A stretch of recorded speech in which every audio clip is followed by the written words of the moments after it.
Right, you're still watching New Day here on TV3, and we are on our social blog segment this morning looking at the issue of uncovered drains. And my guest is Mr. Robert Ansana. he's the Executive Secretary from the Accra Sanitary Sewer and Stormwater Drainage Alleviation Project, known as ASDAP County. Good morning, sir.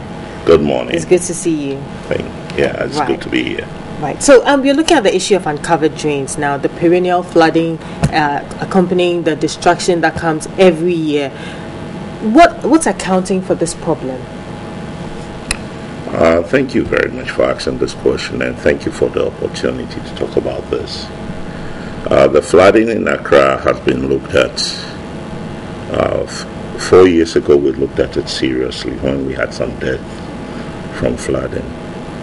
And we realized that it's a multifaceted problem that needed a multifaceted solution. So flooding in Accra is not basically just the run of water. It has a lot to do with the behavior of our citizens, i.e. dumping garbage and so on in our drains. But the drains are uncovered, so what would you expect? Right, I mean, for a good avenue for people to do whatever they like with it. That is true. I mean, drains are uncovered. Does that mean you want to dump your garbage there? Why are the drains uncovered in the first place? In the first place, a lot of these drains are uncovered because at the time they were made, that's the style or the design they had. The population was not this big, and things are planned according to times. Okay. Nonetheless, that doesn't give you permission to put your garbage in the drain. So we're talking about drains that were constructed several years ago, yes. Okay, so now that we've come to realize that it's a mistake or it's not helping us, what are we doing about it? Okay, thank you very much. That is where the ASDAP County project comes in. Within this project, we're covering over 6,500 meters of drains, okay, especially in the CDB area. We're also looking at a lot of the drains, resizing them, a lot of the major drains, resizing them, and also even burying some of them under the roads so that they are now covered, and they are covered under the roads. Okay, so if I understand correctly, you've been contracted to do this. So who's responsible for covering the drains? Well, I mean, look, this is a national issue. It is not AMA, it is not PW. It's a national issue. Under whose authority does it come under? Somebody must be responsible. It is a local government issue, because the local government is ultimately responsible for affairs of the municipality. However, this project is worked under the auspices of local government, works in housing, finance, attorney general. It has a multi-ministerial approach, and that is also another new solution, because hitherto it was one ministry trying to solve a certain problem that required the resources and the planning of different ministries. So this time I know we're getting it right. Right. Now, apart from the filth that people generally put in these fields, it's also a death trap for motorists and pedestrians as well. Definitely. There's no doubt about that. And that is why we're going to fix it. Spoken like a true politician. We always hear about plans are far advanced. Is this another one of those that we are hearing? Well, I wouldn't blame you if you were a little skeptical about this, but because it's not the first time it's come up. Right. We've been working on this for the last 3-4 years. A project of this magnitude, of course, you realize needs proper planning. Like they say, planning 90%, execution can be 10%, and you still get it right.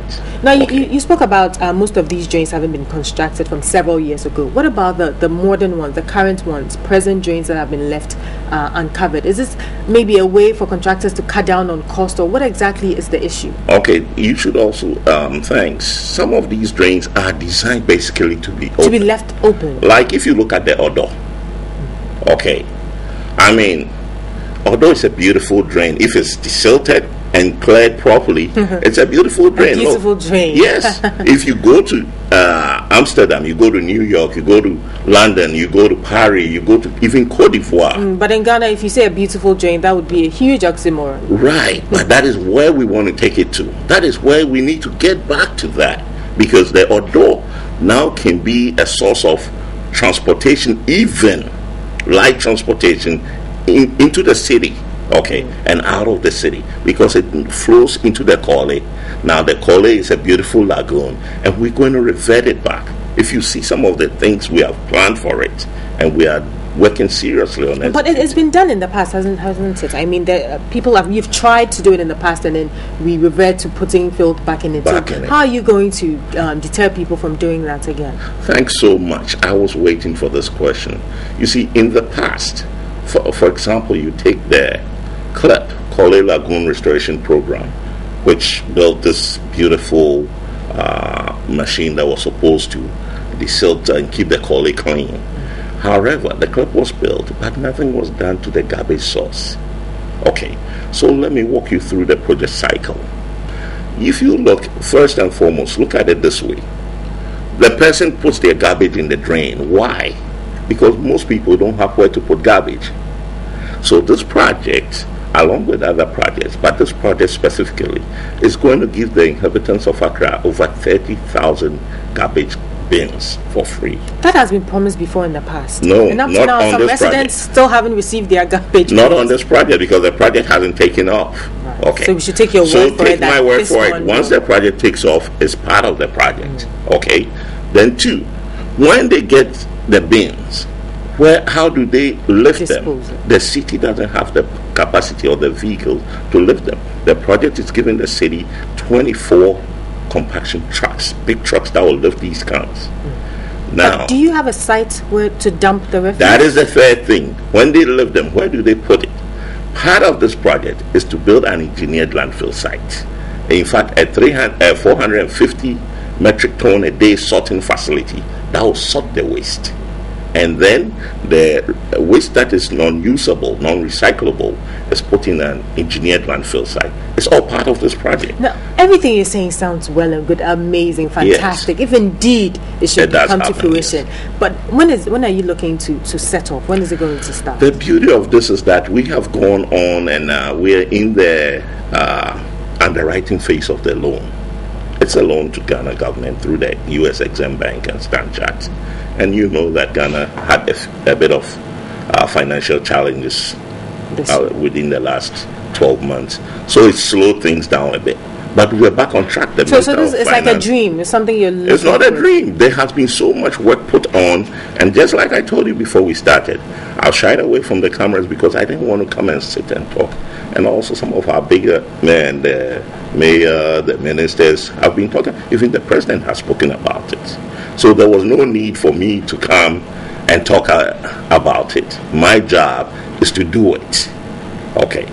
So you're now expecting the money to... Now we're working on... Yes. We're believing that within the first quarter of next year we should be able to start because we're far advanced with the financial work.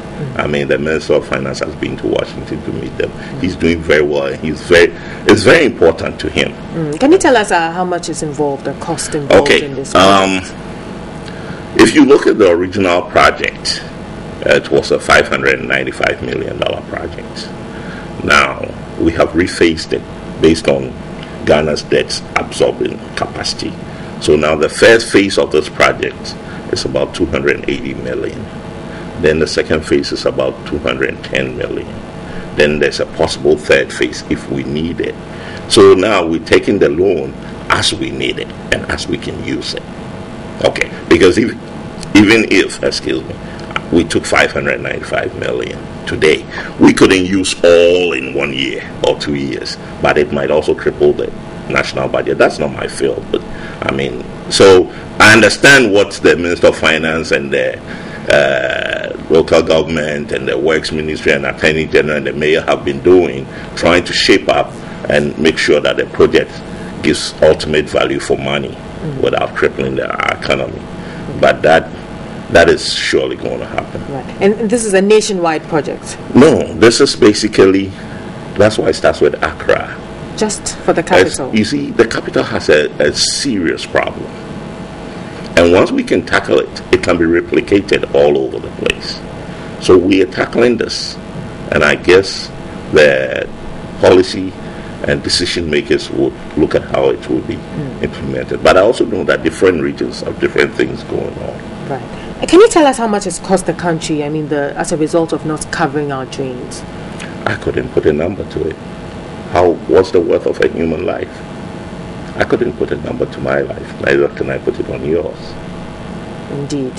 How do you feel about the recent outbreak of cholera, which of course is as a result of the filth engulfed in the capital? I'm not excited about it.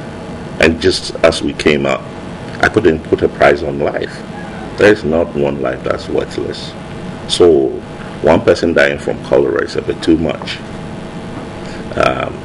Nonetheless, the incidence of cholera is a shared responsibility issue. Cholera can be prevented and should be prevented.